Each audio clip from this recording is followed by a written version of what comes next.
Beginilah kira-kira saat keris-keris era Mataram dulu baru selesai dibuat oleh sang empu.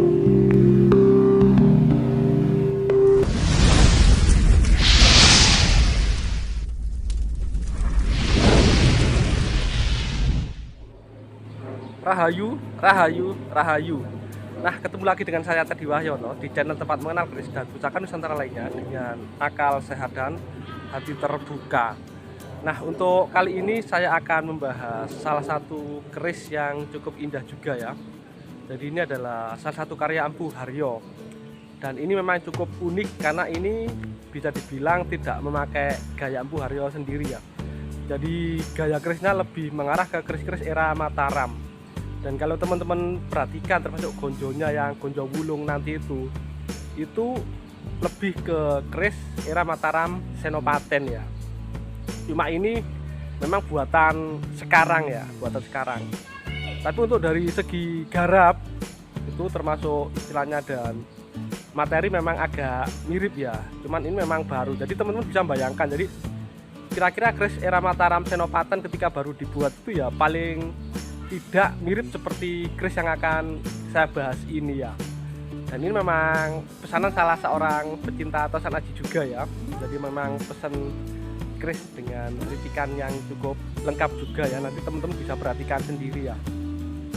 Jadi memang sekali lagi memang keris yang dikerjakan Bu Haryo ini memang adalah keris yang memang lebih ke mutrani ya. Keris-keris di era Mataram. Jadi lebih tepatnya sebenarnya di era Mataram Senopaten. Nah, seperti apa sih kira-kira kerisnya? Ini mari kita simak sama-sama.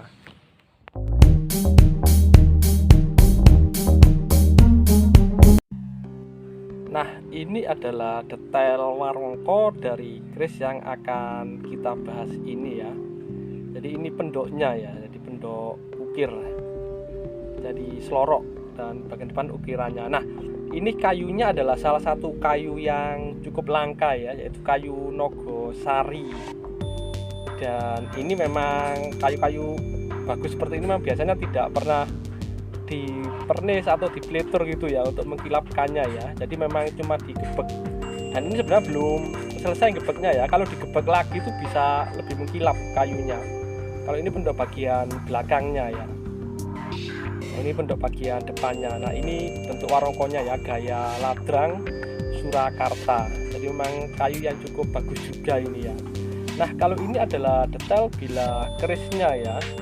Jadi memang sekilas ini ya memang mirip keris-keris era Mataram ya, terutama era Mataram Senopaten yang memang terkenal banyak memakai gonjo wulung. Jadi yang ditemukan itu ya. Cuman ini memang baru dibuat istilahnya, baru selesai tahun ini ya. Dan kalau teman-teman perhatikan looknya juga sangat luas ya, khas ya dari keris-keris era Mataram ya. Jadi memang benar-benar bergaya keris Mataram ya, termasuk itu penataan pamornya ya. Kayak kembang kacang, sogokan, termasuk looknya ya, yang istilahnya sudah mulai seperti ular berendang atau orang nyebutnya sarpo ya, sarpo ngelangi. Jadi tidak terlalu kembo tapi juga tidak terlalu rengkol ya. Jadi memang cukup anggun dan luas lah. Dan memang cukup bagus juga materinya kalau teman-teman perhatikan ya. Ya kalau teman-teman bayangkan kira-kira kalau keris era Mataram Senopaten baru keluar dari Besalen, paling tidak seperti inilah bentuknya secara garis besar ya. Nah, ini adalah salah satu keris look 11 ya. Ini jadi ricikan lengkap dengan list atau gusan sampai atas ini kayaknya. Jadi kalau nggak salah ini masuk dapur Carito Keprabon. Salah satu dapur langka di look 11. Nah, mungkin itu saja dari saya. Semoga bermanfaat dan jangan lupa untuk like dan subscribe-nya.